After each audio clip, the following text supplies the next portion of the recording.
চেনে শুনে বুঝে তারপর কথা বলেন। খালি আন্দাজে ডিসেম্বরে কোনোদিন উনি আসতে পারবেন না। আরে ওনার আসার দরকারটা কি? ওনার কাজ তো চলতেছে, ওনার কাজটা চলতেছে। এই গেল এক। ২ নম্বর হলো যে যদি উনি আসেন, উনি অবশ্যই ডিসেম্বরে আসবেন না। উনি সেপ্টেম্বরে আসবেন, অক্টোবরে আসবেন বা নভেম্বরে আসবেন। ডিসেম্বরে উনি কোনোদিন আসবেন না।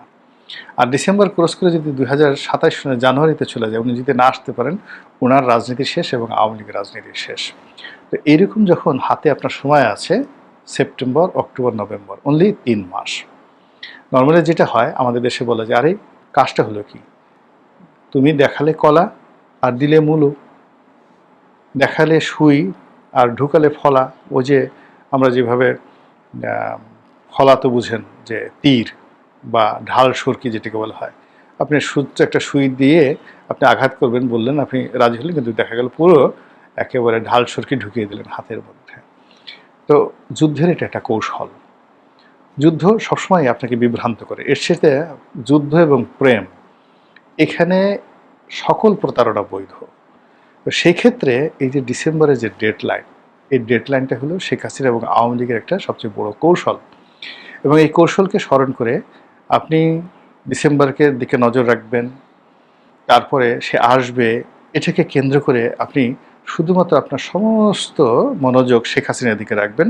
আর ওদিকে জেলখানা থেকে সব বের হয়ে যাচ্ছে, তারপরে সমস্ত ব্যবসা বাণিজ্য স্টাবলিশ হয়ে যাচ্ছে, সব কিছু আমলাতন্ত্রে যারা ছিল তারা আবার সুন্দরভাবে সব কিছু নিয়ন্ত্রণ নিয়ে নিচ্ছে। আর আপনি বসে বসে কলা খাচ্ছেন, লেমন জুস খাচ্ছেন, এবং যখন ঠিক দেখবেন যে আপনার বাড়ির পাশে জোরে একটা শব্দ হয়ে গেছে, জয় বাংলা। এখনও দেখেন ঢাকা শহরে, ধরেন আমি কোনো দলের নাম বললাম না, যারা খুব বড় বড় কথাবার্তা বলে, তো খুব সুন্দর করে তার প্রিয় খাবারটি খাচ্ছে, অথবা তার প্রিয়তমা স্ত্রী বা তার প্রেমিকা তাকে আলিঙ্গন করছে, চুম্বন করছে, ঠিক ওই সময়টা যদি পাশের থেকে আপনি টেপ রেকর্ডারে খালি বাজিয়ে দেন জয় বাংলা, মুহূর্তের মধ্যে দেখবেন কান্নার রোল পড়ে গেছে।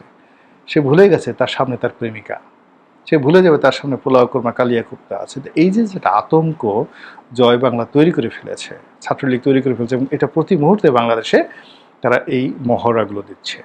এবং সেই মহড়ার প্রেক্ষিতে তারা যে টার্গেট, সেই টার্গেট যদি তারা ফুলফিল করতে না পারে, তাহলে তাদের কি পরিণতি হবে সেটা তারা খুব ভালো করে জানে। এটা নিয়ে আওয়ামী লীগের যারা প্রতিপক্ষ, তাদের কোনো টেনশন করার দরকার নাই যে শেখ হাসিনা কোনদিন ফিরে আসবে না, আসতে পারবে না, আসা সম্ভব নয়, ইতিহাসে কখনো এই ধরনের ঘটনা ঘটেনি।